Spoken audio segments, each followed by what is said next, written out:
కీర్తనల గ్రంథం 43వ కీర్తన. దేవా, నాకు న్యాయము తీర్చుము, భక్తిలేని జనముతో నా పక్షమున వాద్యమాడుము. కపటము కలిగి దౌర్జన్యము చేయువారి చేతిలో నుండి నీవు నన్ను విడిపించెదవు. నీవు నాకు దుర్గమైన దేవుడవు, నన్ను త్రోసివేసితివేమి?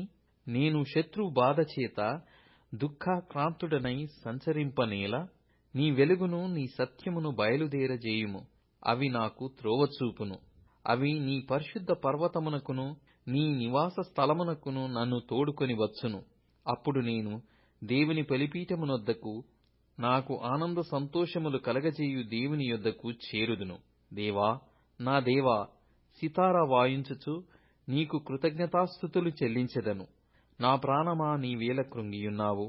నాలో నీవేళ తొందరపడుచున్నావు? దేవుని యందు నిరీక్షణయుంచుము. ఆయన నా రక్షణకర్త, నా దేవుడు. ఇంకను నేనాయనను స్తుతించెదను.